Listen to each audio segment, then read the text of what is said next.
उत्तर प्रदेश के धर्मपुर गांव में रघुवीर कुम्हार अपनी पत्नी और इकलौती बेटी रिया के साथ एक छोटे से घर में रहता था।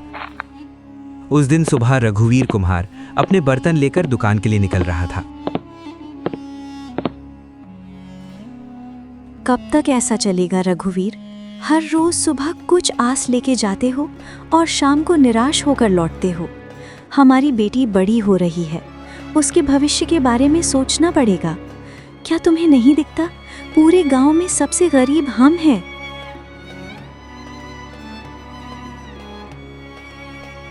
क्या करूं प्रिया, तू ही बता।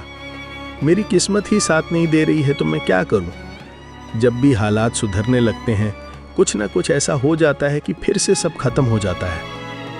अब तुम ही देख लो, पहली बार जैसे तैसे कुछ जमा किया, तुम बीमार पड़ गई, फिर बेटी के इलाज करवाने में भगवान ने जैसे सारी तकलीफ हमारे ही नसीब में लिख दी हो। तुम परेशान मत हो प्रिया, भगवान अगर परीक्षा ले रहा है तो कुछ ना कुछ तो सोचा ही होगा हमारे बारे में। रघुवीर प्रिया को समझा के निकल ही रहा था, तभी रिया दौड़ती हुई आई। पिताजी, मेरे जन्मदिन पर मुझे नए कपड़े और एक गुड़िया चाहिए। मेरी सारी सहेलियों के पास है, पर वो मुझे अपने साथ खेलने नहीं देती हैं। आप ना दोगे ना पिताजी? तुम चिंता मत कर बेटा, हमारे भी दिन बदलेंगे। एक वक्त आएगा जब तुम्हारे पास नए कपड़े, गुड़िया और बहुत से खिलौने होंगे। फिर तेरा जो दिल करे पहनना और खेलना। पिताजी की बात सुनकर रिया खुश होकर बाहर चली गई। रिया की मासूम आंखों में कुछ पाने की इच्छा देख प्रिया की आंखों से आंसू बह निकले। उसका दिल जैसे किसी ने मसल कर रख दिया हो। रघुवीर कुछ नहीं बोला, चुपचाप अपने बर्तनों की दुकान की ओर चल पड़ा।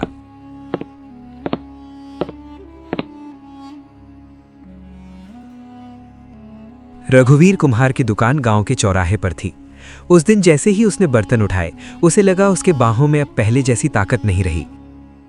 मन ही मन बोला, हे भगवान, और कितनी परीक्षाएं लोगे आज। एक भी ग्राहक नहीं आया और ऊपर से घर के हालात, रिया की मासूम बातें, मानो उसके अंदर कोई तूफान चल रहा हो। तभी गांव का मुखिया आनंद सिंह दुकान पर आ पहुंचा। हाँ रघुवीर, क्या हुआ? आज तुम्हारे हाथों में पहले जैसा जोर नहीं दिख रहा। क्या बात है? मन कुछ बोझिल लग रहा है, क्यों? हाँ मुखिया जी, आप तो सब जानते हैं फिर भी पूछते हैं। किस्मत का मारा हुआ हूं मुखिया जी। मेरा परिवार बहुत बड़ी आर्थिक तंगी में है। मेहनत तो बहुत करता हूं पर किस्मत साथ ही नहीं दे रही। तभी बगल से बीरबल आधमाता। मुखिया जी, मेरा तो कहना है कि इस रघुवीर को गांव से निकाल देना चाहिए। इसकी मनहूस छाया धीरे धीरे पूरे गांव में फैल रही है। चल छोड़ इसे, यहां से चलते हैं। दोनों रघुवीर की हालत पर हंसते हुए चले गए। रघुवीर वहीं बैठा रहा, आंखें आसमान की ओर उठाए। हे भगवान, क्या मैंने अपनी तकदीर खुद लिखी थी? क्या मैंने किसी का बुरा किया है? फिर मेरे ऊपर यह दुख क्यों आया है? इसी सोच के कारण उसके हाथ से बर्तन जमीन पर गिर गया और मानो उसका हौसला भी बर्तन के साथ टूटकर बिखर गया था। मैं आज भी खाली हाथ जाऊंगा। प्रिया उम्मीद लगाए बैठी होगी। मेरा घर जाने का भी मन नहीं कर रहा। मैं क्या करूं? शाम को रघुवीर थका हारा अपने घर पहुंचा। अरे क्या हुआ रघुवीर, आज तुम्हारा चेहरा इतना उदास क्यों है? कुछ तो कहो। प्रिया, अब तो सारे गांव वाले भी मेरी किस्मत का मजाक उड़ाने लगे हैं। आज तो दुकान पर एक भी ग्राहक नहीं आया और ऊपर से मुखिया और बीरबल, वो दोनों मेरी किस्मत पर हंसते हुए गए। मैं तुम्हारे लिए खाने के लिए कुछ नहीं ला सका। तुम फिक्र मत करो, भगवान सब ठीक करेगा। रघुवीर कुछ नहीं बोला, वो चुपचाप चारपाई पर लेट गया। रघुवीर, खाने के लिए कोई चीज उधार ही ले आओ। नहीं प्रिया, मैं कल भी गया था लाला साहूकार के पास। वो पहले अपना पिछला उधार मांग रहा है। अब मुझे उसकी दुकान पर जाते हुए शर्म आती है। ऐसा ही चलता रहा तो हमें ये गांव छोड़कर जाना पड़ेगा। हमें उम्मीद रखनी चाहिए, हमारे भी दिन जरूर बदलेंगे। प्रिया, ये बात को सुनते सुनते 10 हो गए हैं। आज तक ऐसा दिन नहीं आया। रघुवीर चुपचाप घर से निकल पड़ा और सीधा जंगल की ओर चल दिया। क्या जिंदगी का यही अंत है? तभी सामने से मुखिया आते हुए दिखाई दिया। अरे रघुवीर, आज दुकान नहीं खोली? अब कुम्हार से लकड़हारा बनने का इरादा है क्या?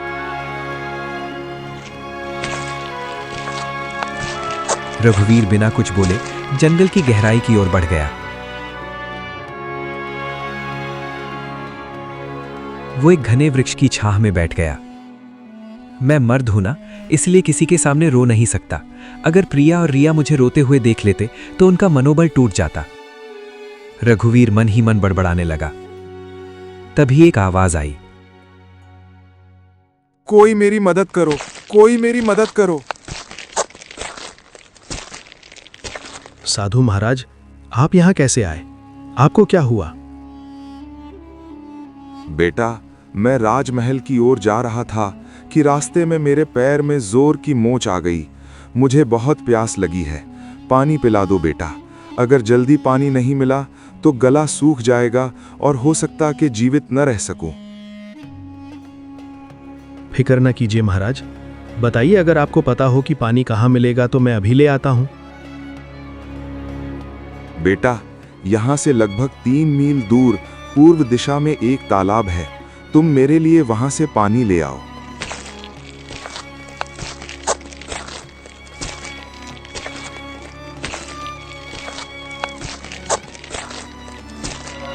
थका हुआ रघुवीर तालाब तक पहुंच गया। उसने जैसे ही कमंडल पानी में डाला, अचानक तालाब से धुआं उठने लगा और एक भयानक परछाई सामने आ गई।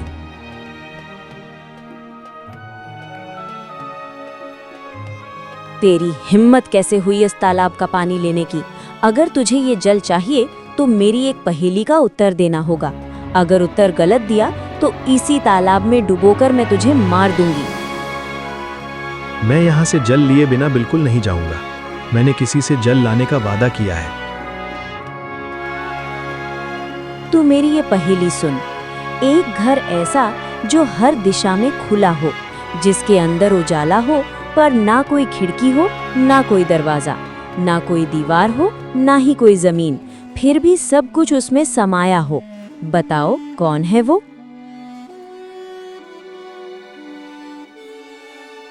वो है मनुष्य का मन, जो हर दिशा में खुला होता है, जिसमें उजाला भी होता है और अंधेरा भी। ना कोई दीवार, ना कोई दरवाजा, फिर भी उसमें पूरा संसार समा जाता है। तू पहला व्यक्ति है जिसने मेरी पहेली का सही उत्तर दिया। जा, जितना जल चाहिए ले जा। रघुवीर तेजी से लौटा और साधु को जल दिया। बेटा, क्या सच में तुमने इसी तालाब से जल लिया है? मैं जानता था कि उस तालाब में एक डायन का वास है। तुम पहले व्यक्ति हो जिसने उस डायन की पहेली हल की और मेरे लिए जल लेकर आए। साधु ने अपनी आंखें बंद कर ली और कुछ मंत्र पढ़ने लगे।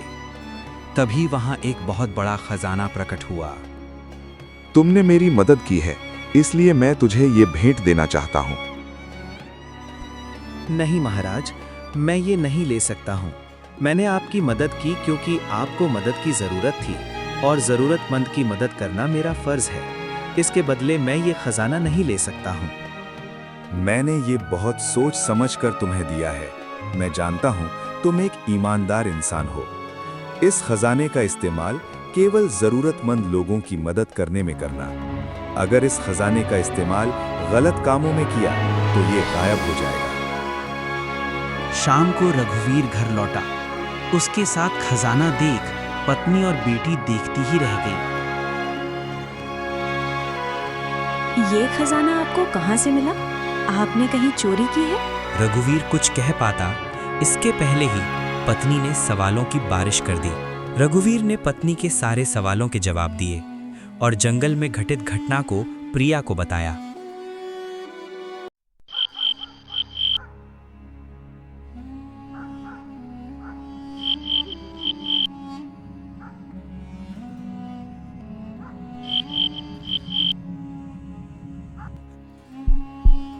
रघुवीर को आज नींद नहीं आ रही थी। उसकी आंखों में डर और जिम्मेदारी दोनों साफ दिखाई दे रहे थे। खजाना उसके सामने था, पर उसकी चमक रघुवीर के मन को सुकून नहीं दे रही थी।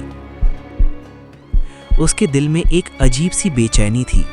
उसे लग रहा था जैसे भगवान खुद सामने खड़े होकर पूछ रहे हों, बताओ रघुवीर,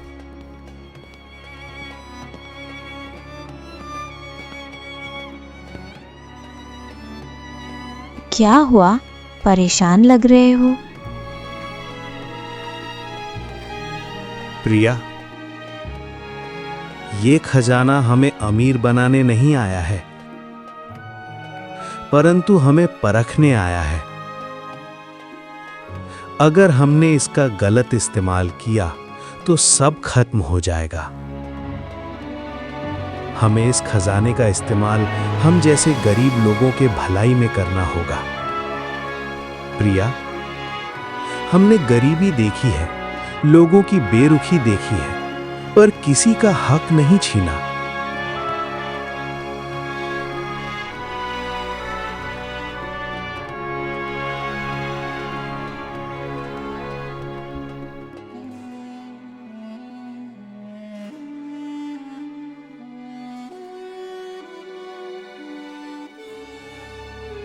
अगर यह सच में भगवान की देन है, तो हमें इसका इस्तेमाल उनके लिए करना चाहिए जिन्हें सच में जरूरत है।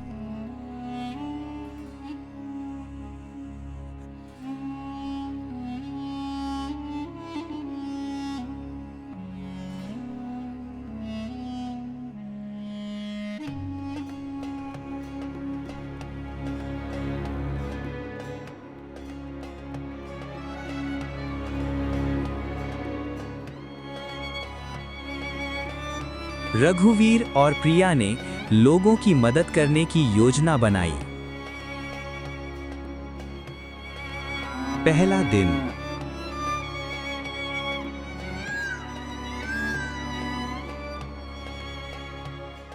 रघुवीर ने सबसे पहले गांव के बीमार बुजुर्गों के इलाज का इंतजाम करवाया।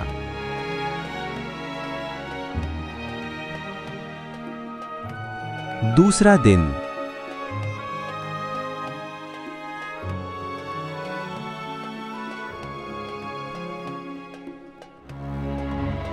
जिन बच्चों की पढ़ाई पैसों की वजह से छूट गई थी, उनकी फीस और किताबों का इंतजाम किया।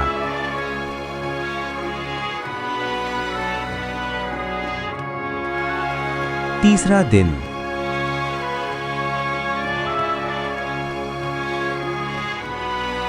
गांव के गरीब परिवारों को भोजन सामग्री का इंतजाम किया।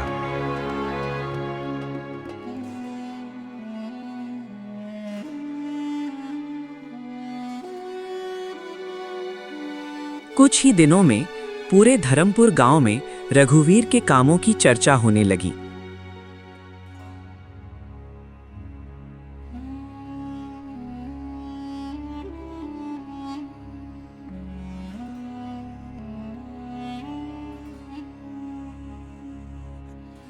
किसी को भी रघुवीर के पास इतना पैसा कहां से आया, ये पता नहीं चल रहा था। हर कोई उसके पैसे और काम के बारे में बातें करने लगा।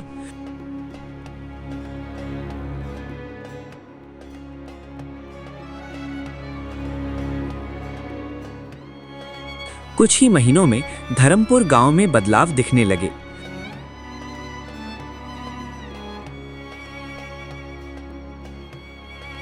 बच्चे स्कूल जाने लगे।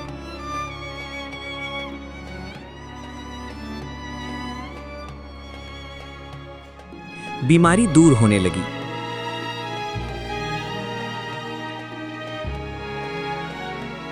लोग अपना काम करने लगे।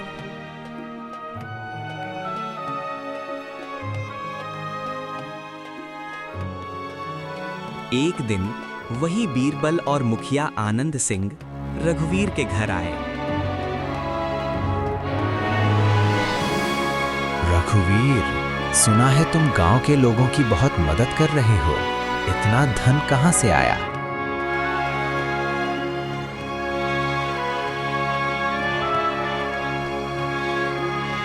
मुखिया जी, ये धन मेरा नहीं है, ये उसी का है जो दुख में है, भूखा है, बेसहारा है।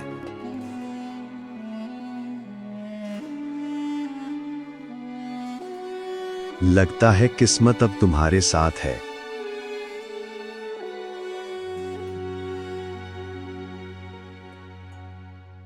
नहीं बीरबल, मेरी किस्मत नहीं बदली, मेरा मन बदला है।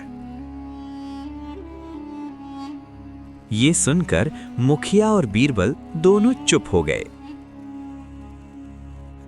कुछ वर्षों बाद रघुवीर ने एक कुम्हारशाला खड़ी की, जहां लोगों को रोजगार, बच्चों को प्रशिक्षण दिया जाने लगा। अब उसकी कुम्हारशाला में बनी मिट्टी की चीजें दूर दूर के गांवों में बिकने लगीं। रिया बड़ी होकर डॉक्टर बनी और अपने गांव में अस्पताल बनाकर जरूरतमंदों का मुफ्त में इलाज करने लगी।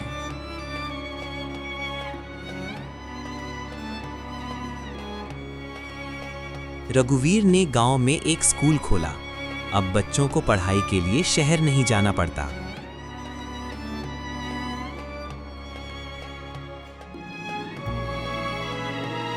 एक दिन वही साधु फिर गांव आए। उन्होंने दूर से रघुवीर को देखा और मुस्कुरा दिए।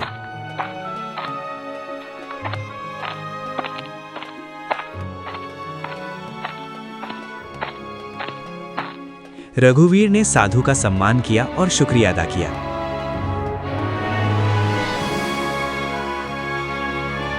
बेटा, जो इंसान दुख में भी धर्म नहीं छोड़ता, वही असली धनी होता है।